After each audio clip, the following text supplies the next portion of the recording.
Ang bahay ng isang sugarol, handog ng grade 9 Newton. Sa isang maliit na bahay, may isang ina na nagngangalang Yancha.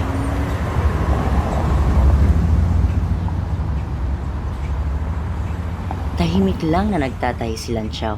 Ngunit, may dalawang makulit na bata na naglalaro. Sila ang anak ni Lianchao. Masigla silang naglalaro, pampalipas daw ng oras. Kanina pa sila naglalaro, kaya sila ay nagutom. Pumunta sila sa kanilang ina na baka sakaling meron silang makain. Inay, gutom na po kami, sabi ng kanyang anak. Nalungkot si Lianchao dahil alam niya na wala siyang magagawa dahil kapos sila sa pera. Kaya pinaliwanag niya sa kanyang mga anak na hintayin na lang kanilang ama. Baka sakaling may dala yung ama nila na makakain. Wala silang ibang magagawa kundi humintay sa kanilang ama.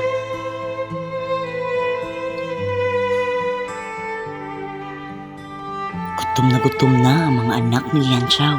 Sa wakas, umuwi na rin yung ama nila. Ngunit siya ay lasing at galit.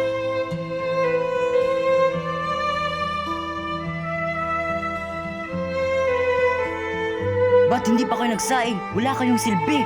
Ako na lang yung laging nagtatrabaho. At ikaw wala kang ginawa kahit magsaing lang yung gagawin mo. Kumontra si Lianchao dahil punong-puno na siya sa kanyang asawa.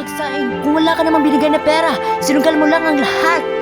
Sinapak si Lianchao ng kanyang asawa. Walang magawa si Lianchao sa nangyari kanina kundi magdasal na lang sa Diyos.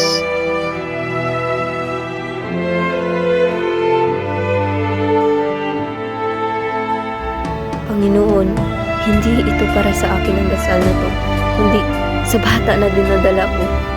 Hindi ko alam kung ano ang gagawin o ano ang mangyayari sa aking anak, pero sana maging ligtas siya at maging malusog. At ang aking asawa naman, sana patawarin mo siya sa kanyang mga masamang nagawa at sana matulungan mo siya na maiwan na niya ang kanyang pagsusugal. Panginoon, makaawa na ako. Lumipas ang ilang araw. Nagsusugal pa rin ang ama. Hindi niya matigil ito dahil siya ay nalulong na sa kanyang pagsusugal. Sa kanyang pananaw, mas mahalaga na ang kanyang bisyo kaysa sa kanyang pamilya. Nalulong na siya sa sugal. Uy, masama mo nanganganak na. Teka muna, hindi mo ba ako nakikita? Muntik na ako mananalo dito, oh. Alis! Si Lianchao ay manganganak na at kailangan niyang ipapunta sa ospital. Agad itong tinulungan sa may-ari ng coffee shop upang siya ay maipunta sa ospital.